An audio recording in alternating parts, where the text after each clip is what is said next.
Dans le livre de 1 Chronique, chapitre 5.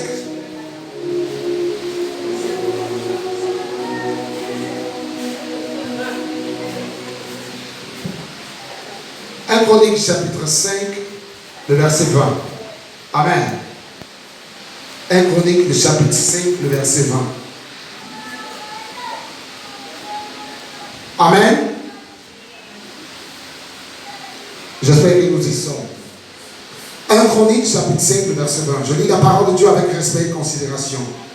Ils reçurent du secours contre eux. Et les Agaréniens et tous ceux qui étaient avec eux furent livrés entre leurs mains. Amen. On s'arrêtera là. Il dit, ils reçurent du secours contre eux. Et les Agaréniens et tous ceux qui étaient avec eux furent livrés entre leurs mains. Amen. Nous allons lire un second verset. Voilà, toujours dans 1 Chronique chapitre 5. On va décaler de 2 versets. Au verset 22. On a lu le verset 20. On vient au verset 22. Le verset 22 dit, car il y eut beaucoup de morts parce que le combat venait de Dieu. Amen. Amen. On va s'arrêter là. Car il y eut beaucoup de morts parce que le combat venait de Dieu. Amen. Que Dieu nous bénisse et que Dieu bénisse sa parole. Le thème de notre jeûne et prière, qui peut me rappeler le thème de notre jeûne et prière? L'Éternel combat pour qui? L'Éternel combat pour moi. Le thème qui m'est donné de traiter ce soir, c'est l'Éternel combat pour moi. Écoutez-moi très bien. Le thème parle de combat. L'Éternel combat pour moi. Pour tout commencer, pour vous dire la vérité, bien aimé, la vie est un combat. Dis à ton voisin, la vie est un combat. Dis à ton voisin, la vie est un combat.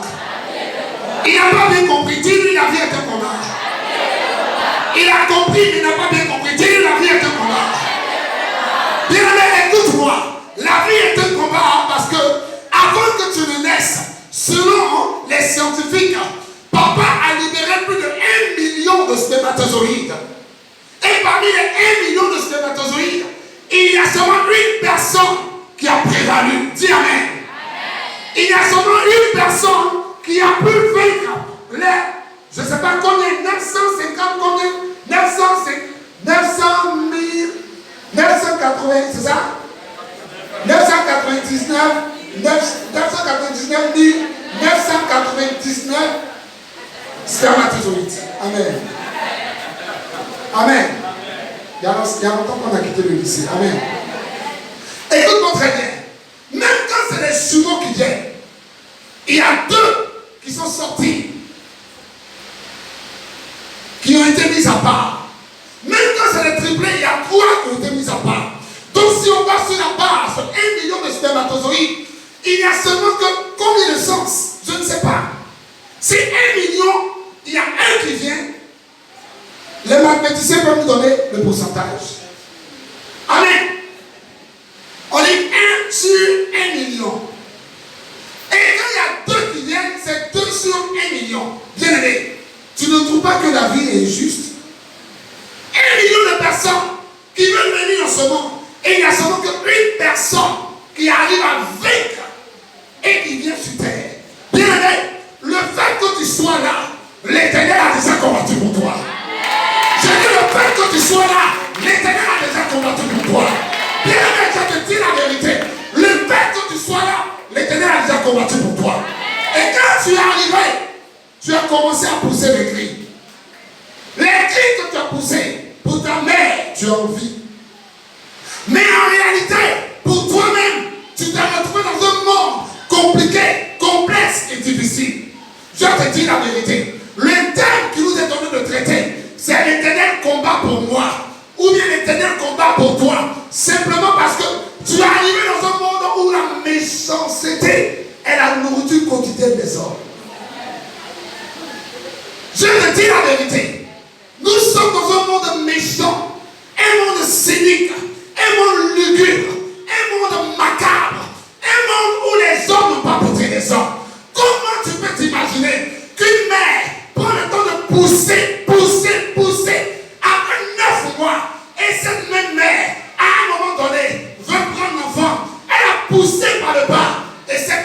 prendre enfant par le haut. Le monde dans lequel nous sommes est un monde méchant. Bien-aimé, si tu n'as pas Dieu pour combattre pour toi, je te dis la vérité, la méchanceté de ce monde va t'avaler. La sorcellerie de ce monde va t'avaler. Les empoisonnements vont t'avaler. Voilà pourquoi on dit l'Éternel combat pour moi. Parce qu'un homme normal qui n'a pas Dieu avec lui est un homme dont l'avenir est hypothéqué. Ton avenir est hypothéqué. Parce que tu es dans un monde où les gens de l'extérieur veulent te faire du mal. Mais même les gens de l'intérieur veulent te faire du mal. Il y a deux types d'ennemis dans la vie. Il y a l'ennemi du dehors et il y a l'ennemi de l'intérieur. Bien aimé, si tu as l'ennemi du dehors, tu es sauvé. Mais si tu as l'ennemi de l'intérieur, là, il y a deux cas. Je crois que je parle à quelqu'un. Écoute-moi, si l'ennemi est dehors, tu es sauvé. Mais si à l'intérieur, il y a deux cas. Soit l'ennemi qui est à l'intérieur, il met un esprit de chèque sur toi, un esprit de limitation, un esprit de stagnation, ou bien un esprit de mort prématurée. Écoute-moi, tu es là ce soir, je te dis la vérité. C'est parce que l'Éternel est prêt à combattre pour toi et l'Éternel ne combat pas pour toi ce soir. Si tu n'as pas l'aide de Dieu, mon ami, ta vie, elle est cachée. Beaucoup de jeunes hommes, beaucoup de jeunes filles ont un avenir radieux. Mais la sorcellerie familiale a tronqué, a tordu, a penché leur destinée. Écoute-moi, si l'Éternel te révèle clairement le type de gloire dans lequel tu devrais être aujourd'hui, je t'assure que tu ne dormirais plus jamais. Pourquoi? Quand tu n'as pas la révélation de la position que Dieu te donne dans le monde spirituel, quand tu n'as pas la révélation de ce que tu devrais être, tu dors sur tes lauriers. Tu ne combats pas. Écoute-moi, avant que l'Éternel combatte pour toi, tu dois quand même prendre conscience que ta vie est en danger. On dit l'Éternel combat pour toi, mais je vais te choquer ce soir. L'Éternel ne combattra jamais si tu es paresseux. L'Éternel ne combattra jamais si tu as une mentalité de peureux. L'Éternel ne combattra jamais si tu n'as pas la mentalité de Josué et de Caleb. La Bible déclare, l'Éternel a envoyé Moïse. Moïse allait libérer le peuple de Dieu. Le peuple du sang d'Israël. Moïse meurt. Josué, avant que Moïse ne meure, Moïse envoie 12 personnes en espionnage. Les 12 vont. Chacun était prise de sa tribu. Les 12 tribus d'Israël. Les 12 vont. Il y a seulement 2 qui rapportent positivement, qui sont capables de tuer les fils d'Anak. Bien aimé, pour que l'Éternel combat pour toi, tu as besoin d'avoir la mentalité de Josué et de Caleb. C'est la mentalité de guerrier. Beaucoup de chrétiens ne sont pas des guerriers. Beaucoup de chrétiens sont des patrons. C'est des peureux. Ils passent le temps à appeler toujours. Il y a un manière qui va poursuivre un rêve. Écoute-moi, tant que tu vas te comporter ici, tu n'as pas la mentalité de guerrier. Je vais te choquer. Dieu était avec Israël, mais Dieu n'était pas avec les 10. Les 10 étaient des peureux. La Bible dit, les 10 et les autres ne sont pas rentrés à Canaan. Ceux qui sont rentrés à Canaan, c'est Josué et Caleb. Pourquoi? Ils avaient la mentalité de guerrier. L'Éternel va combattre pour toi, c'est vrai. Mais qu'est-ce que tu fais pour que l'Éternel t'accompagne dans le combat? Il y a un prix à payer pour que Dieu t'accompagne. Il y a un prix à payer pour que Dieu soit avec toi. Je te choquer. Dieu est avec tout le monde. Mais Dieu n'est pas de ceux qui ne prennent pas conscience que la vie est en danger. Dieu n'est pas de ceux qui ne sont pas conscients que sans lui, Dieu, ils ne sont bien. Et Dieu ne sont pas conscients de ceux qui n'ont pas le combat en eux. La Bible déclare que pendant 40 jours, 40 nuits, il y a un homme qui s'appelait, lui, Goliath, fils de Gath. Pendant 40 jours et 40 nuits, il se tenait devant le peuple d'Israël. Il les défiait, il les insultait, il les injuriait, il les méprisait. Mais la Bible déclare que personne ne fut capable de le défier. C'est le cas de beaucoup de chrétiens. On est chrétiens, on va aller au ciel, mais on n'est pas capable d'arracher nos bénédictions sur terre. Là-haut, mon nom est écrit là-haut. Hey, ton nom est écrit là-haut. Mais avant de partir là-haut, il y a un impact que tu t'envoies sur terre. Et cet impact, tout dépend de ton cœur. Si tu es prêt, l'Éternel va t'accompagner. Si tu es prêt, l'Éternel va combattre pour toi. Mais tant que tu vas rester là à pleurer, à te lamenter, à te plaindre comme le peuple d'Israël, tu ne rentreras pas à Canaan. Ce soir, je suis venu te dire, l'Éternel va combattre pour toi pour que tu rentres à Canaan. Mais il faut avoir la mentalité d'un guerrier. Assez, ça va être assez avec les pleurs. Assez, ça va être assez avec les murmures. Assez, ça va être assez avec les plaintes. Non, depuis ici à l'église, je ne vois rien. Si tu veux voir quelque chose, lève-toi, tu vas voir quelque chose. Je suis désolé. Écoute, je suis très dur dans mes prédications. Parce que moi, je te dis la vérité. Je viens d'une famille où il y a des cagamous. Donc j'ai compris que je suis chrétien, mais ça ne suffit pas. Il faut passer à l'autre étape qu'on appelle la maturité spirituelle. Qui te donne la capacité d'arracher ce qui te donne. Il y a quelque chose qui t'appartient. Il y a quelque chose qui t'appartient. Mais cette chose a été bloquée par quelqu'un. Et cette chose qui a été bloquée, il faut que tu te lèves pour que l'Éternel t'accompagne. L'Éternel accompagne ceux qui se lèvent. Tu as décidé de ne pas te lever. Voilà pourquoi ta situation est méquin. Si tu pries méquin ce soir, ta vie sera méquin. Mais si tu pries comme un homme qui est fatigué, alors Dieu viendra ton secours. 430 années, la Bible déclare, le peuple d'Israël est en captivité, mais ils s'en foutaient. Parce qu'ils avaient du gaba et du thon. Bien aimé, tu manges du gaba, tu manges du thon. Gloire à Dieu. Mais il y a mieux que ça. Il y a les shawarma. Il y a les shawarma. Il y a les shawarma.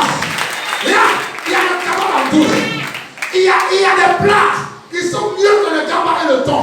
Mais la Bible déclare, parce qu'ils avaient à manger, ils se sont contentés. Beaucoup de chrétiens se contentent du peu qu'ils ont. Écoutez, moi, je refuse le peu. Je te dis pourquoi. Je bénis Dieu pour le peu, mais je refuse de rester au peu. Voilà pourquoi beaucoup de chrétiens ne comprennent pas l'importance du combat spirituel. Le combat spirituel, c'est ce combat qui te pousse à prendre ce qui t'appartient. Amen. Regarde, si Dieu te révèle ta vie dans tous les détails, tu vas te forcer de ta condition. La condition que tu as aujourd'hui est le résultat de l'information que tu as reçue hier. C'est pourquoi aujourd'hui ton salaire est un salaire de 10 000, est un salaire de 20 000. Tu te contentes. Mais une autre information, comme tu la donnes, tu te fâches et puis tu descends en 2023 avec un salaire de 1 million. Je pensais que je prophétisais pour quelqu'un. Écoute-moi très bien. Il est temps de se réveiller. L'Éternel va combattre pour toi. Mais si on ne te dit pas que tu as un rôle à jouer, tu vas dormir, tu vois que l'Éternel combattra pour moi. L'Éternel combat pour moi. L'Éternel combat pour moi. 430 ans, le peuple d'Israël. Israël n'était pas le peuple du diable. Israël n'était pas le peuple des sorciers. Israël était le peuple de Dieu. Mais le premier jour qu'ils sont entrés en captivité, ils n'ont pas pris conscience qu'ils étaient en captivité. La deuxième année, la troisième année, la quinzième année, la 10e, la 100e, 200e, 300e, ils n'ont pas pris conscience. 400e, la Bible avait dit 400 ans. Bien aimé, il y a un temps de preuve. Et il y a un temps où le diable met sa main dedans pour te faire souffrir. Dieu avait dit 400 ans. Mais Israël a pris conscience qu'après 400 ans, ça peut aller devant. Bien aimé, si tu ne te lèves pas, la souffrance va continuer. Il y a une souffrance qui va s'arrêter ce soir. Mais si tu ne pries pas ce soir, elle va continuer. Mais je déclare ce soir, que ce soir, l'Éternel combat pour toi. Je déclare que toute souffrance dans ta vie prend fin ce soir. J'ai dit toute souffrance dans ta vie prend fin ce soir. J'ai dit toute souffrance dans ta vie prend fin ce soir. 400 ans, ils ont dormi sur la laurier. 401, 402, 403. La Bible dit à la 430e année, ils ont commencé à sentir la douleur. Ils ont commencé à sentir qu'ils prenaient de l'âge. Bien aimé, tu prends de l'âge. Je te dis la vérité. Mais tant que tu n'es pas révolté, l'Éternel ne se lèvera pas pour toi. À la 430e année, la Bible dit qu'ils ont commencé à crier à l'Éternel. Et Dieu a dit à Moïse, Moïse, l'heure est arrivée d'aller libérer mon peuple. Bien aimé, il y a une heure pour libérer le peuple de Dieu. Quand le peuple appelle Dieu, c'est tout. La Bible déclare que Dieu va donner Ève à Adam. Et quand Ève va pousser Adam à tomber, Adam va dire à Dieu, n'est-ce pas la femme que tu m'as donnée? Dieu a dit, il n'y a pas de problème. À partir d'aujourd'hui, invoque-moi au jour de la détresse et je te répondrai. Tu ne m'as pas, je ne vais pas ton appel.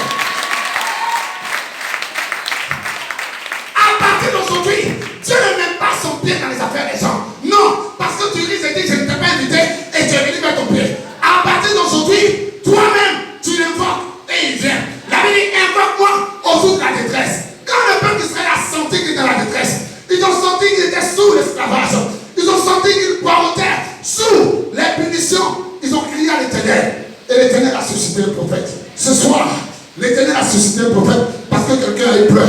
Il a pleuré. Tu as pleuré. Tu as pleuré. Voilà pourquoi papa a donné ce thème. L'Éternel combat pour toi. Est-ce que ce soir il y a quelqu'un qui veut que Dieu combatte pour lui? Alléluia. Attache ta ceinture. Comme si on est là pour jouer. Et j'ai arrêté la prière, j'ai choqué les gens. Je leur ai dit, j'ai le micro en main, ma voix porte, ma voix au-dessus de toutes les autres voix. Mais ce qui est choquant, c'est que quand je prie, je ne prie pas pour toi, je prie pour moi-même.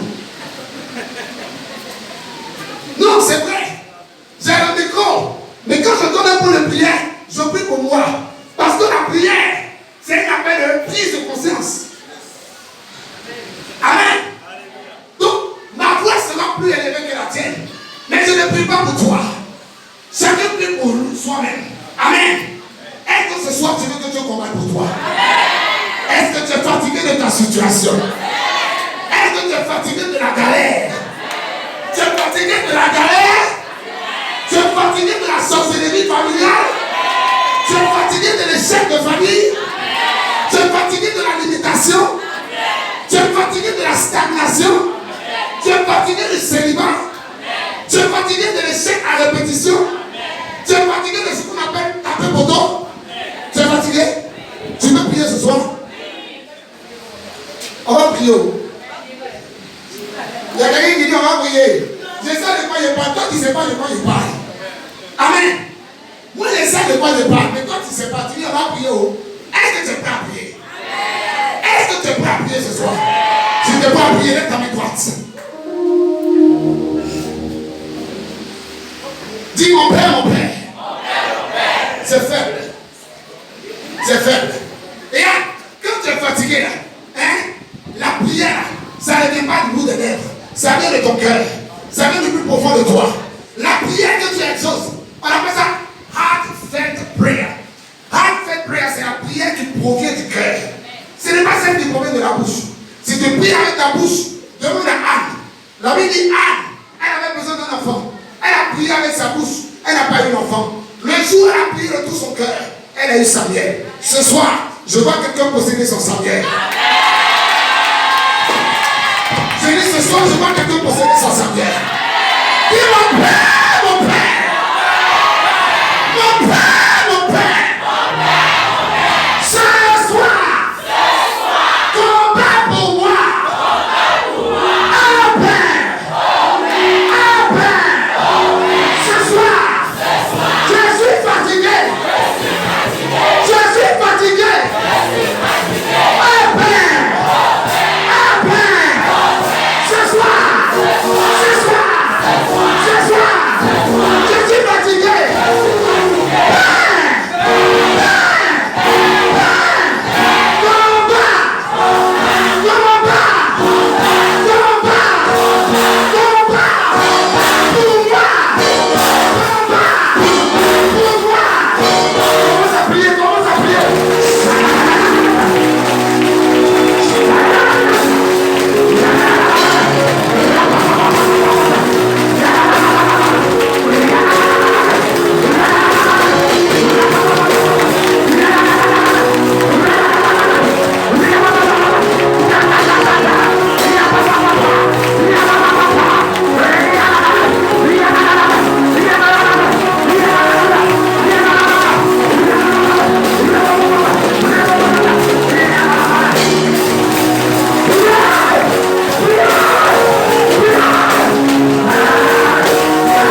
désolé, c'est ton frère. Dis mon père, mon père. Mon père, mon père. Ce soir. Prie comme moi. Ce soir. Tous sorciers. Dans la maison de mon père. Dans la maison de ma mère. Qui s'est levé contre moi. Qui s'est levé contre ma destinée. Oh Père. Oh Père. Oh Père. Ce soir.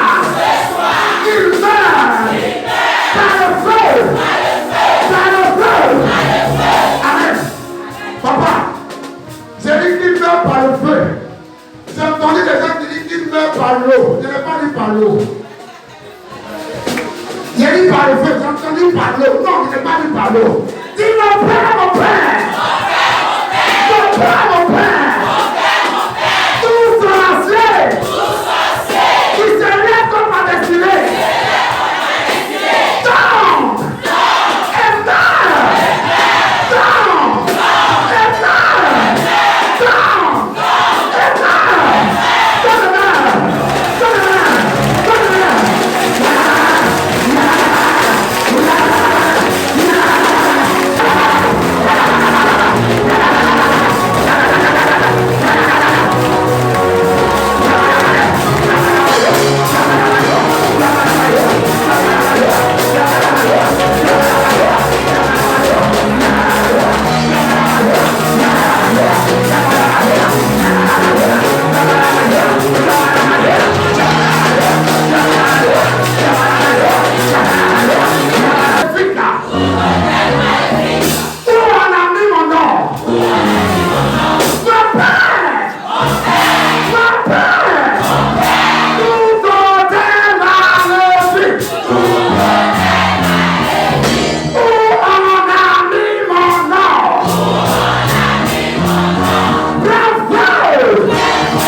prophétique?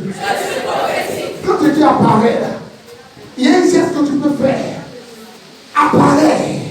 Il n'a qu'à venir maintenant dans ta vie. Ton étoile n'a qu'à venir maintenant. Tout tu appelles apparaît. Apparaît. Écoute-moi, pendant qu'on prie, c'est pas un jeu. Hein. Ici, là, on ne récite pas la prière. On prie la prière. Réciter là, ton cœur n'y est pas. Mais quand tu pries, tu es connecté avec l'homme de Dieu. Dis Amen. Dis Amen. Je t'en supplie. Si ta voix doit disparaître pour que ton étoile apparaisse, Amen. Moi, je suis prêt pour que ma voix disparaisse pour que mon étoile apparaisse. Écoute-moi. Aussi longtemps que ton étoile n'apparaît pas, ta vie est hypothéquée. Elle est bizarre. Ce que tu es aujourd'hui, c'est parce que ton étoile n'est pas encore apparu. Voilà pourquoi les gens ne te favorisent pas. Tu vas quelque part, on te rejette. On ne t'aime pas. On dit à te marier, on ne veut pas te marier. On prend un engagement. On reporte ça. On dit tu vas voyager, tu tapes auto. Puis ça ne vient jamais. C'est parce qu'ils ont couvert ton étoile, ils ont caché. Pardon, prie avec moi. Pendant que tu pries ce soir, je vois l'Éternel combat pour toi. Et je vois l'Éternel relâcher ton étoile au nom de Jésus. Dis mon Père, mon Père. Dis avec ton cœur, mon Père, mon Père. Ce soir, mon étoile apparaît. Dis mon étoile.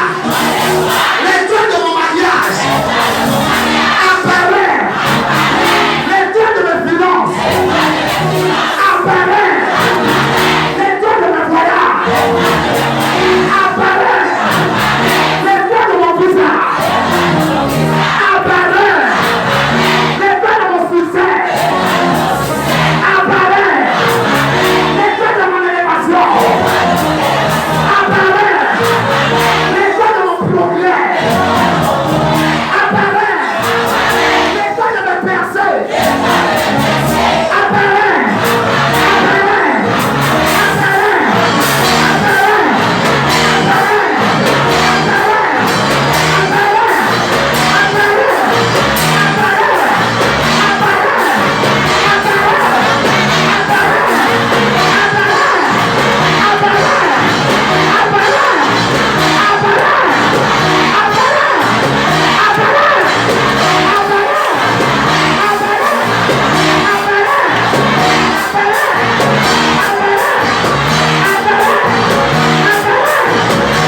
dispersés. Dis open. Open. Lève-toi. Lève-toi. Et que les ennemis se dispersent. Papa, on dit que Dieu se lève. Et que quoi? Ça veut dire quoi? Donc ça veut dire quoi? Et allez, viens te choquer. On dit quand Dieu se lève et que les ennemis quoi? Se dispersent. Se dispersent, d'autres pensent que quand Dieu va se lever, ils vont fuir. Non, c'est pas ce que ça veut dire. Ça veut dire ils vont exploser, leur monde va se disperser. Donc,